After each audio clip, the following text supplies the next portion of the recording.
नमस्कार, फाइटर समाचार में आपका स्वागत है। पेश आज 1 नवंबर सुबह 6 बजे राजस्थान की खास खबरें।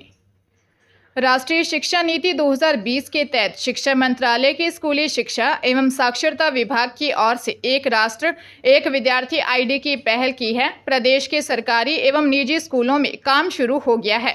इसमें किस विद्यार्थी ने कौन से स्कूल में कितनी कक्षा तक पढ़ाई की है, इसके बाद वह किस राज्य अथवा किस स्कूल में अध्ययन करने गया है, बच्चे ने कब स्कूल छोड़ा या ड्रॉप आउट हुआ, ऐसी सभी जानकारियों के लिए किसी भी शिक्षक या शाला स्टाफ को ज़्यादा मशक्कत नहीं करना होगा। कंप्यूटर पर एक क्लिक में विद्यार्थी को शैक्षणिक यात्रा दिख जाएगी। इसके अलावा एक ऐसी आईडी भी बनाई जाएगी जिससे विद्यार्थी स्वयं की ट्रैकिंग कर सकेगा। यह शैक्षणिक आईडी न केवल सरकारी स्कूलों के बच्चों बल्कि निजी स्कूलों के विद्यार्थियों की भी बनेगी। स्कूल शिक्षा परिषद ने automated permanent academic account registry पर काम शुरू कर दिया है। अब तक पर्दे के पीछे रहकर काम कर रहे अनमोल बिश्नोई ने लॉरेंस गैंग की कमान पूरी तरह से अपने हाथ में ले ली है। मुंबई में बॉलीवुड एक्टर सलमान खान के घर गैलेक्सी अपार्टमेंट के बाहर फायरिंग और हाल ही में महाराष्ट्र के एनसीपी नेता और सलमान के करीबी बाबा सिद्दीकी की मर्डर इन्वेस्टिगेशन तो यही इशारा कर रही है। अनमोल बिश्नोई लॉरेंस का सगा छोटा भाई है। इन्वेस्टिगेशन में सामने आया है कि उसी ने इशारे पर टारगेट आइडेंटिफाई कर धमकी भरे कॉल किए जा रहे हैं। वह सभी शूटर्स के साथ मोबाइल ऐप के जरिए संपर्क में रहता है। मुंबई क्राइम ब्रांच के इन्वेस्टिगेशन में सामने आया है कि बाबा सिद्दीकी हत्याकांड को अंजाम देने वाले तीनों शूटर गुरमेल सिंह, धर्मेंद्र कश्यप और शिव कुमार अनमोल बिश्नोई के साथ स्नैपचैट के जरिए लगातार संपर्क में थे। पुलिस ने अब तक इस मामले में 10 जनों को गिरफ्तार किया है। हरियाणा कर्मचारी चयन आयोग द्वारा दिसंबर में कॉमन एलिजिबिलिटी टेस्ट की परीक्षा संभावित है। इसे लेकर आयोग नवंबर की शुरुआत में ही नोटिफिकेशन जारी कर सकता है। यह सीईटी 3 साल के लिए मान्य होगा। युवा अपने अंक बढ़ाने के लिए दोबारा परीक्षा भी दे सकते हैं। साथ ही 4 गुना फॉर्मूले पर भी चर्चा की जा रही है। सीईटी परीक्षा को लेकर सरकार व एचएसएससी की पत्राचार शुरू हो चुका है। हरियाणा में भाजपा की तीसरी बार सरकार बनते ही 24,000 युवाओं का रिजल्ट जारी कर नौकरी दी गई है। इसके बाद से युवा सीईटी परीक्षा का इंतजार कर रहे हैं ताकि वे भी नौकरी के लिए अप्लाई कर सकें। इसके लिए एचएसएससी द्वारा सीईटी परीक्षा ली जाएगी। नोटिफिकेशन अगर नवंबर में आता है तो इसके बाद फॉर्म भरे जाएंगे और फिर दिसंबर तक सीईटी की परीक्षा भी करवाई जा सकती है। पंजाब के लुधियाना में विजिलेंस ने रिश्वतखोर निगम अधिकारी को गिरफ्तार किया है। फिलहाल विजिलेंस के सीनियर अधिकारियों ने अभी पुष्टि नहीं की है। जानकारी देते हुए पंचायती चुनाव के उम्मीदवार अमन चंडोक ने बताया कि उनके इलाके में गुरदीप सिंह नाम का नोडल अधिकारी लगाया गया था। नॉमिनेशन भरने के समय उसने 5,000 रुपये रिश्वत ली थी। पंचायती चुनाव बीत जाने के बावजूद अब फिर वह पिछले कुछ दिनों से सुबह शाम फोन करके 10,000 रुपये की मांग कर रहा था। विजिलेंस दफ्तर लुधियाना में शिकायत दी, जिसके बाद विजिलेंस ने एक्शन लेते हुए गुरदीप सिंह सन्नी लोहारा को पकड़ा है। अमन चंडोक के मुताबिक एसडीपी कॉलेज में उसने पंचायती चुनाव की फाइलें जमा करवाई थी। उस समय गुरदीप सिंह ने उससे रिश्वत की मांग की थी। चंडोक के मुताबिक उससे गुरदीप ने 10,000 रुपये मांगे थे, लेकिन उस समय उसने उसे 5,000 रुपये जबरदस्ती दिए थे। गुरदीप फोन करने लगा और 10,000 रुपये की मांग करता था। मामले में विजिलेंस के अधिकारी जांच कर रहे हैं। जोधपुर में 50 साल की महिला की हत्या का मामला सामने आया है। वह 3 दिन से गायब थी। घटना बोरानाड़ा थाना क्षेत्र के गंगाना गांव की है। पुलिस व एफएसएल की टीम मौके पर पहुंची और महिला के शव को पोस्टमार्टम के लिए भेजा गया। सरदारपुर एसएचओ दिलीप सिंह ने बताया कि 50 वर्षीय अनीता चौधरी की हत्या की गई है। अनीता 3 दिन पहले घर से निकली थी, जिसके बाद वह घर नहीं लौटी। अनीता की गुमशुदगी मंगलवार को दर्ज की गई थी। इसी बीच पुलिस ने गंगाना गांव में महिला का शव मिलने की जानकारी मिली। एडिशनल डीसीपी निशांत भारद्वाज पुलिसकर्मियों के साथ मौके पर पहुंचे। यहां अनीता का शव बरामद कर मोर्चरी भिजवाया गया। अनीता ब्यूटी पार्लर चलाती थी। मामले में कुछ लोगों को भी हिरासत में लिया गया है। अजमेर जिले में शुद्ध आहार मिलावट पर वार के तहत फूड सेफ्टी टीम का अभियान जारी है। अभियान के तहत फूड सेफ्टी टीम ने मिठाई के 24 दुकानों से जांच के लिए 18 नमूने लिए। एक दुकान पर रसगुल्लों में चींटियां चल रही थी, जिसे टीम ने कार्रवाई करते हुए 20 किलो माल मौके पर नष्ट करवाया गया।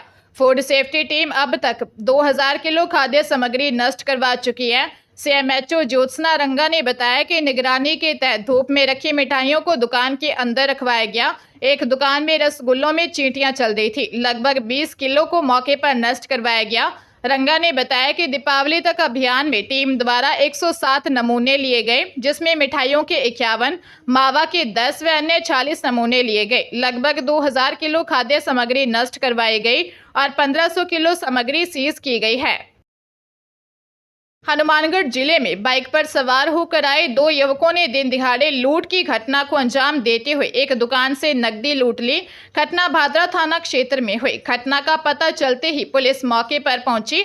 पुलिस के अनुसार गांव राजपुरा निवासी प्रमोद अग्रवाल ने पुलिस को दी रिपोर्ट में बताया कि उसकी राजपुरा बस स्टैंड पर गणेश किराना स्टोर की दुकान है। सुबह दुकान पर उसका 15 वर्षीय पुत्र मोहित बैठा था। इस दौरान 10:15 बजे 2 युवक बाइक पर सवार होकर आए। उक्त युवकों ने उसके पुत्र पर पिस्तौल दिखाई और फिर गले से 55 से 60 हजार रुपये निकालकर फरार हो गए। पुलिस ने बताया कि प्रमोद की रिपोर्ट के आधार पर अज्ञात युवकों के खिलाफ मुकदमा दर्ज कर मामले की जांच शुरू कर दी है। राजधानी जयपुर में जेडीए में फर्जी पट्टे का बड़ा मामला सामने आया है। B2 बाईपास स्थित जेडीए की सबसे महंगी योजना मेट्रो एनक्लेव में जेडीए के ठेके पर लगे 2 कर्मचारियों की मिलीभगत से करीब 20 करोड़ की कीमत के 2 भूखंडों का फर्जी पट्टा बनाकर जॉन से डिस्पैच करवा लिया। जिस फाइल के आधार पर फर्जी पट्टा बनाया वह दिसंबर 2023 में बंद कर दी गई। यह फाइल लैंड फॉर लैंड के मामले में मुआवजे के लिए चली थी, लेकिन जॉन ने भूखंडों के आवंटन करने से पहले ही रोक दी थी। आरोपियों ने एटीपी से मिली भगत कर पहले पत्रावली गायब करवाई और फिर फर्जी पट्टा बनवाया। फर्जी पट्टे का प्रकरण सामने आते ही जेडीए में हड़कंप मच गया। जेडीसी आनंदी ने पूरे प्रकरण की जांच कराई और फर्जी पट्टे की हकीकत सामने आते ही जॉन तहसीलदार को कार्रवाई के आदेश दिए। तहसीलदार ने ठेके पर लगे एटीपी गार्ड सहित 6 आरोपियों के खिलाफ गांधीनगर थाने में मामला दर्ज करवाया है। चंडीगढ़ प्रवर्तन निदेशालय ने सूर्या फार्मास्यूटिकल्स लिमिटेड के भारतीय स्टेट बैंक के नेतृत्व वाले बैंकों के समूह को 185.13 करोड़ रुपए की संपत्तियों को लौटा दिया है। चंडीगढ़ ईडी द्वारा जारी किए गए एक बयान में कहा गया है कि चंडीगढ़ की दवा कंपनी सूर्या फार्मास्यूटिकल्स लिमिटेड ने कथित तौर पर कर्ज धोखाधड़ी के जरिए जालसाजी की थी और कंपनी के निर्देशक राजीव गोयल और अलका गोयल द्वारा धोखाधड़ी कर करीब 828.50 करोड़ रुपए बैंक को नुकसान पहुंचाया। पीएमएलए नियमों के तहत निर्देशालय की मंजूरी के बाद विशेष कोर्ट ने 25 अक्टूबर को एक बहाली आदेश जारी किया गया था, जिसमें कुर्क की गई संपत्तियों को आधिकारिक परिसमापक के माध्यम से उधार देने वाले बैंकों के संघ को वापस करने की अनुमति दी गई थी। हनुमानगढ़ जिले में 2 अज्ञात युवक साबुन लेने के बहाने एक दुकान में घुसे और फिर दुकान में बैठे वृद्धा के गले से सोने की चेन छीनकर फरार हो गए। घटना टाउन थाना क्षेत्र में हुई।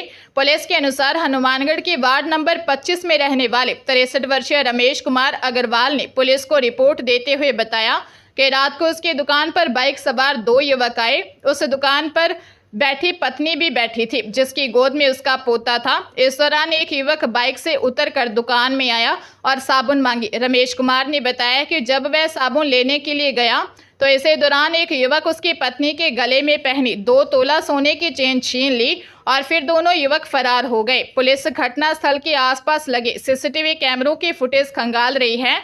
पुलिस मामले की जाँच कर रही है।